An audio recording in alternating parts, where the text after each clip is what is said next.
Salam sejahtera untuk kita semua. Perkenalkan, saya Cornelius Agustinus Rejeginta dari Angkatan 2015. Pada kesempatan ini, saya ingin memaparkan tugas akhir saya yang berjudul Pengaruh penambahan maltodextrin terhadap tekstur adonan roti canai setelah penyimpanan beku. Sebelumnya, saya ingin mengucapkan terima kasih atas waktu dan kesediaan dari Ibu Rinianti selaku dosen pembimbing 1, Ibu Widyastuti Setianingsih selaku dosen pembimbing 2, dan Bapak Priyanto Triwitono selaku dosen penguji. Tanpa menunggu lebih lama lagi, saya akan mengawali dengan menjelaskan latar belakang penelitian. Produk roti merupakan salah satu jenis makanan yang populer di dunia.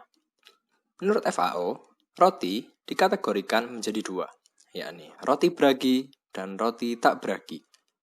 Salah satu contoh dari roti tak bragi yang dikenal di kalangan masyarakat adalah roti canai. Roti canai sendiri merupakan roti yang berasal dari Malaysia dan populer di beberapa negara Asia Tenggara lainnya, seperti Singapura dan Indonesia.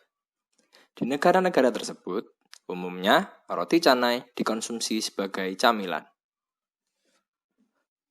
Konsumsi produk roti oleh masyarakat di Indonesia sendiri dapat diketahui melalui laporan BPS tentang pengeluaran untuk konsumsi penduduk Indonesia. Pada laporan tersebut, terdapat data tingkat konsumsi produk roti per kapita dalam rumah tangga selama seminggu. Data tersebut saya sajikan melalui gambar berikut ini.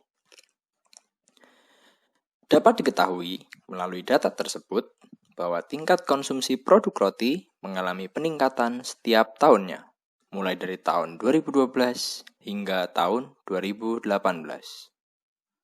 Namun, di balik kepopuleran produk roti, roti termasuk jenis makanan yang memiliki umur simpan yang pendek, karena memiliki kadar air yang cukup tinggi. Menurut Ayub DKK, Kopok DKK, Jen DKK, dan Protonotario DKK, produk roti memiliki kadar air dengan kisaran 36 hingga 46%. Dengan kondisi tersebut, industri roti harus bisa memperpanjang umur simpan produk roti agar dapat menjangkau pasar yang luas. Salah satu cara guna memperpanjang umur simpan yang kerap kali dilakukan oleh industri roti, yakni pengawetan produk roti. Salah satu metode pengawetan yang dilakukan industri roti adalah metode penyimpanan beku. Zeyin dan Laihong menjelaskan bahwa penyimpanan beku dari produk roti dilakukan tepat setelah proses pembuatan adonan. Adonan pasca penyimpanan beku tersebut selanjutnya disebut sebagai adonan beku. Akbarian DKK berpendapat bahwa penerapan metode penyimpanan beku oleh industri roti ternyata memberikan keuntungan yang signifikan bagi industri roti tersebut. Akbarian DKK juga menambahkan bahwa metode penyimpanan beku tidak hanya memberikan keuntungan bagi pihak industri, tetapi juga konsumen. Bagi industri roti, metode penyimpanan beku dapat memperluas penjualan produk roti yang awalnya hanya skala lokal hingga dapat menjadi skala regional. Sedangkan bagi konsumen, penggunaan adonan beku dapat mempermudah dan mempersingkat waktu proses penyajian produk roti. Gianau dan Xia juga menambahkan bahwa penggunaan adonan beku dapat memberikan keuntungan pula bagi pelaku usaha yang berada di hilir karena menghemat waktu, tempat, peralatan, dan perlengkapan. Di balik keuntungan yang didapatkan, ternyata metode penyimpanan beku juga memberikan dampak terhadap kualitas suatu adonan roti. Menurut Zeyin dan Dodik DKK, proses penyimpanan beku berdampak terhadap hilangnya kemampuan adonan dalam mengikat air sehingga mempengaruhi atribut tekstur suatu adonan. Parimala dan Suda mengemukakan bahwa atribut tekstur suatu adonan merupakan salah satu hal yang berpengaruh besar terhadap kualitas roti tak bragi. Beberapa atribut tekstur yang digunakan sebagai indikator kualitas adonan dan produk akhir roti tak bragi adalah hardness, cohesiveness, springiness, resilience, dan chewiness. Oleh karena dampak penyimpanan beku terhadap adonan roti yang telah dijelaskan, berbagai penelitian dilakukan untuk mengetahui pengaruh kondisi beku terhadap kualitas produk roti dan cara mengatasinya. Dari berbagai penelitian tersebut, salah satu cara yang dapat mengurangi dampak penyimpanan beku terhadap adonan produk roti adalah penggunaan cryoprotectant. Salah satu jenis cryoprotectant yang dapat digunakan adalah maltodextrin. Zeyin dan Lai Hong telah melakukan penelitian dengan menggunakan maltodextrin sebagai cryoprotectant pada proses pembuatan adonan Chinese steam bread dan diperoleh hasil bahwa penambahan maltodextrin sebanyak 2% dapat mengurangi dampak kerusakan akibat penyimpanan beku. Dari penjelasan tersebut, dapat disimpulkan bahwa cryoprotectant dapat digunakan untuk mengurangi kerusakan akibat penyimpanan beku pada produk roti. Oleh karena itu, penelitian ini menggunakan maltodextrin sebagai cryoprotectant pada adonan roti canai untuk mengetahui pengaruhnya pada tekstur setelah penyimpanan beku. Selanjutnya, saya akan menjabarkan rumusan masalah yang ada pada penelitian ini. Adapun rumusan masalah pada penelitian ini antara lain: 1. Bagaimana pengaruh penambahan maltodextrin terhadap tekstur adonan roti canai setelah penyimpanan beku? 2. Berapa jumlah optimal maltodextrin yang ditambahkan untuk mengurangi dampak penyimpanan beku adonan roti canai? Dan 3. Bagaimana respon panelis terhadap hasil uji pembedaan antara produk roti canai yang dibuat dari adonan segar dan adonan setelah penyimpanan beku yang telah ditambahkan maltodextrin dengan jumlah optimal? Dengan rumusan masalah yang ada, hipotesis saya terhadap penelitian ini antara lain: 1. Dengan penambahan maltodextrin, maka nilai dari atribut hardness, cohesiveness, resilience, springiness, dan chewiness antara adonan roti canai kontrol dan adonan roti canai setelah penyimpanan beku tidak berbeda signifikan. 2. Semakin tinggi jumlah maltodextrin yang ditambahkan, maka akan semakin kecil perbedaan nilai dari kelima atribut tersebut antara adonan roti canai kontrol dan adonan roti canai setelah penyimpanan beku, hingga tercapainya jumlah optimal. 3. Kesimpulan dari uji pembedaan adalah tidak ada perbedaan yang signifikan antara produk akhir roti canai kontrol dan produk akhir roti canai setelah penyimpanan beku. Berikutnya, saya akan menjelaskan metode pelaksanaan pada penelitian ini, yang akan saya awali dengan komposisi dan formulasi dari sampel adonan roti canai yang digunakan pada penelitian ini. Dapat dilihat melalui tabel berikut, dari bahan-bahan yang digunakan hanya maltodextrin yang divariasikan, sedangkan untuk bahan-bahan lainnya jumlahnya sama. Adapun tahapan pelaksanaan penelitian yang dilakukan adalah sebagai berikut. Diawali dengan proses pencampuran dari bahan-bahan yang digunakan pada pembuatan sampel adonan roti canai dengan menggunakan mixer hingga adonan tersebut homogen. Selanjutnya, dilakukan pengulanan secara manual dengan menggunakan tangan agar adonan tersebut menjadi kalis. Setelah adonan kalis, adonan dibagi menjadi beberapa adonan dengan ukuran yang lebih kecil dengan cara ditimbang dengan berat yang sama antara satu dengan yang lainnya. Adonan-adonan tersebut kemudian dikemas dengan menggunakan wrapping plastik dan dibentuk agar dapat tersusun rapi pada saat proses penyimpanan. Adonan kemudian disimpan pada kondisi beku dengan suhu minus 18 derajat Celcius selama 21 hari tanpa ada perlakuan apapun. Setelah 21 hari penyimpanan, kemudian adonan dicairkan dan dilanjutkan dengan proses pengujian tekstur menggunakan alat tekstur analyzer.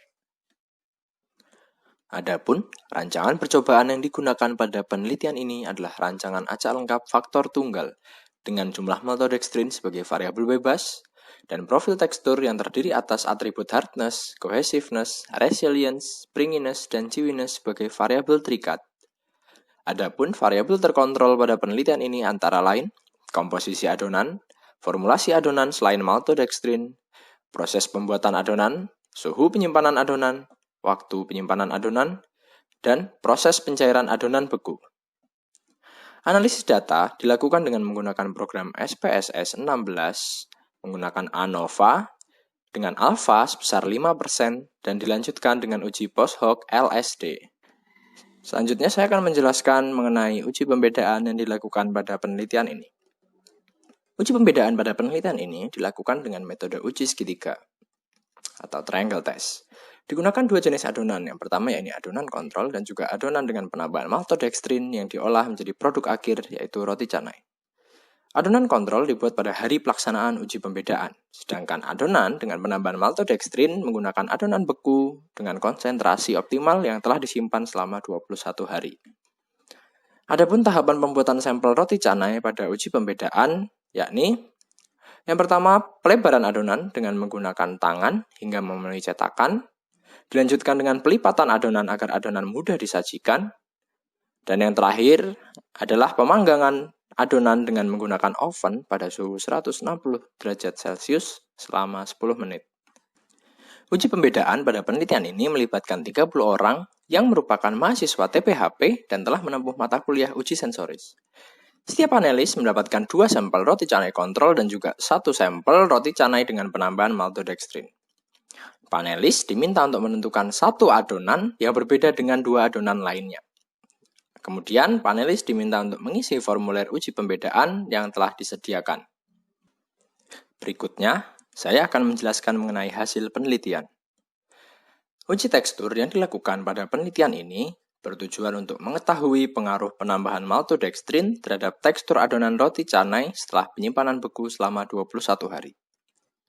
Oleh karena itu, hal pertama yang perlu diketahui adalah dampak penyimpanan beku terhadap tekstur adonan roti canai tanpa penambahan maltodextrin. Dari grafik yang disajikan berikut ini, dapat diketahui bahwa semua nilai atribut tekstur dari adonan roti canai mengalami penurunan setelah dilakukan penyimpanan beku selama 21 hari. Hasil analisis variansi dari data tekstur tersebut juga menunjukkan bahwa perbedaan semua nilai atribut tekstur tersebut signifikan. Hal tersebut juga dialami oleh Rashid di DKK dan juga Zhang DKK melalui hasil penelitian mereka. Perbedaan nilai atribut tekstur dari adonan sebelum dan sesudah dilakukan penyimpanan beku dipengaruhi oleh berkurangnya kemampuan ikatan gluten dalam mengikat air. Hal tersebut mengakibatkan peningkatan jumlah air bebas pada adonan. Air bebas tersebut kemudian terkristalisasi menjadi kristal es yang mampu merusak ikatan gluten dan terjadilah depolimerisasi ikatan gluten. Depolimerisasi ikatan gluten tersebut yang menyebabkan berkurangnya kekompakan adonan setelah adonan tersebut dicairkan sehingga menyebabkan perbedaan nilai atribut tekstur pada adonan. Setelah diketahui melalui grafik sebelumnya bahwa penyimpanan beku mempengaruhi nilai atribut tekstur dari adonan, grafik yang ditampilkan saat ini menunjukkan pengaruh penambahan maltodextrin terhadap nilai atribut tekstur pada adonan setelah penyimpanan beku. Kelima adonan tersebut merupakan adonan yang telah dilakukan penyimpanan beku selama 21 hari. Hasil analisis variansi dari data pada grafik tersebut juga menunjukkan pengaruh yang signifikan pada semua nilai atribut tekstur. Perbedaan nilai atribut antara adonan yang ditambahkan maltodextrin dan yang tidak ditambahkan maltodextrin disebabkan oleh perbedaan jumlah kristal es yang terbentuk pada adonan, sehingga berbeda pula kerusakan yang terjadi pada ikatan gluten. Perbedaan jumlah kristal es tersebut disebabkan oleh mekanisme kriostabilisasi dari maltodextrin yang ditambahkan pada adonan. Carvajal DKK menjelaskan melalui hasil penelitian mereka bahwa maltodextrin dapat menstabilkan ikatan gluten saat adonan disimpan pada kondisi beku dengan cara menghentikan mobilisasi air, yang kemudian disebut dengan mekanisme kriostabilisasi. Carvajal DKK juga menjelaskan bahwa maltodextrin dapat meningkatkan suhu transisi gelas dari air ke suhu yang lebih tinggi dari suhu penyimpanan. Dengan demikian, air yang ada pada adonan terlebih dulu menjadi fase gelas sebelum mencapai titik beku. Ketika air sudah terlebih dulu menjadi fase gelas, maka tidak akan ada pembentukan kristal es dari air tersebut. Selain diketahui bahwa penambahan maltodextrin mempengaruhi nilai atribut tekstur dari adonan, dapat diketahui pula melalui grafik tersebut bahwa variasi dari jumlah maltodextrin yang ditambahkan ternyata juga memberikan pengaruh terhadap nilai atribut tekstur dari adonan. Beberapa kelompok adonan yang ditambahkan maltodextrin ternyata memiliki nilai atribut tekstur yang mendekati nilai atribut tekstur dari adonan A yang ada pada grafik 4.1. Hal tersebut membuktikan bahwa maltodextrin dengan jumlah tertentu dapat mengurangi dampak kerusakan terhadap ikatan gluten akibat penyimpanan beku secara optimal. Maka dari itu, berdasarkan data yang ada, dapat pula diketahui jumlah optimal maltodextrin yang ditambahkan pada adonan dengan membandingkan nilai atribut tekstur dari masing-masing kelompok adonan B terhadap nilai atribut tekstur dari adonan A. Jumlah optimal maltodextrin pada penelitian ini dapat diketahui melalui uji statistik one-way ANOVA yang kemudian dilanjutkan dengan uji post hoc least significant difference atau LSD. Uji post hoc bertujuan untuk mengetahui signifikansi adonan yang ditambahkan maltodextrin terhadap adonan A pada satu atribut tekstur yang sama. Berikut merupakan hasil uji post hoc LSD. Melalui tabel tersebut dapat diketahui bahwa adonan B0,25 memiliki perbedaan nilai atribut yang paling sedikit terhadap adonan A. Hal tersebut membuktikan bahwa maltodextrin sebanyak 0,25% merupakan jumlah optimal maltodextrin yang ditambahkan pada adonan roti canai untuk mengurangi kerusakan akibat penyimpanan beku. Penambahan maltodextrin sebanyak 0,25% pada adonan roti canai dapat menjaga atribut cohesiveness, resilience, springiness, dan chewiness selama adonan disimpan pada kondisi beku 21 hari. Selain itu, dapat diketahui pula bahwa penambahan maltodextrin sebanyak 1% memiliki perbedaan yang signifikan terhadap adonan A untuk semua nilai atribut teksturnya. Hal tersebut menjelaskan bahwa penambahan maltodextrin yang berlebihan tidak efektif dalam mengurangi kerusakan akibat penyimpanan beku. Setelah didapatkan konsentrasi optimal maltodextrin, dilakukan uji pembedaan terhadap adonan yang ditambahkan maltodextrin dengan konsentrasi optimal yakni sebanyak 0,25%. Adonan roti canai yang ditambahkan maltodextrin dengan jumlah optimal tersebut diolah menjadi produk akhir yakni roti canai. Dengan roti canai tersebut, dilakukan uji pembedaan untuk mengetahui respon panelis terhadap perbedaan antara roti canai yang dibuat dari adonan A dan adonan B0,25 yang disajikan melalui tabel berikut. Berdasarkan tabel tersebut, dapat diketahui bahwa lebih dari 50% panelis dapat membedakan roti canai B0,25 di antara dua sampel roti canai A. Selanjutnya, jumlah jawaban benar dari panelis dianalisis dengan menggunakan critical value table for triangle test untuk dapat ditarik kesimpulan. Menurut tabel tersebut, jumlah jawaban benar minimum untuk dapat menolak asumsi tidak ada perbedaan antara roti canai A dan roti canai B0,25 adalah 15 jawaban benar. Nilai 15 tersebut berdasarkan jumlah panelis sebanyak 30 orang dan tingkat signifikansi sebesar 5%. Dengan demikian dapat disimpulkan bahwa roti canai A dan roti canai B0,25 berbeda. Hal tersebut membuktikan bahwa adonan roti canai dengan penambahan maltodextrin sebanyak 0,25% memberikan perbedaan yang signifikan setelah diolah menjadi roti canai. Berdasarkan uji pembedaan yang dilakukan, didapatkan pula tanggapan panelis terhadap perbedaan antara roti canai A dan roti canai B0,25. Panelis dengan jawaban benar berpendapat bahwa roti canai B0,25 memiliki atribut tekstur yang lebih elastis, lebih renyah, lebih padat, lebih keras, dan lebih lengket. Ada pula tanggapan lain dari panelis dengan jawaban benar, yakni roti canai B0,25 dirasa memiliki nilai atribut tekstur yang lebih baik dari kedua roti canai lainnya. Berdasarkan penelitian yang dilakukan, maka dapat diperoleh kesimpulan sebagai berikut. Yang pertama, maltodextrin memberikan pengaruh berupa perbedaan yang signifikan terhadap semua nilai atribut tekstur dari adonan jika dibandingkan dengan adonan tanpa penambahan maltodextrin setelah dilakukan penyimpanan beku selama 21 hari. Maltodextrin dengan jumlah tertentu dapat mengurangi kerusakan ikatan gluten akibat penyimpanan beku. Yang kedua, jumlah optimal maltodextrin yang ditambahkan untuk mengurangi dampak penyimpanan beku pada adonan roti canai adalah 0,25%. Penambahan maltodextrin yang berlebihan tidak efektif dalam mengurangi kerusakan tekstur pada adonan akibat penyimpanan beku. Yang ketiga, berdasarkan hasil uji pembedaan, panelis dapat membedakan antara roti canai yang dibuat dari adonan segar tanpa penambahan maltodextrin dan adonan setelah penyimpanan beku selama 21 hari yang ditambahkan maltodextrin sejumlah 0,25%. Adapun, berdasarkan penelitian yang dilakukan, terdapat beberapa saran, yakni perlunya penelitian lebih lanjut mengenai yang pertama, pengaruh penambahan maltodextrin terhadap sifat reologis, termal, dan struktur mikro pada adonan roti canai selama penyimpanan beku.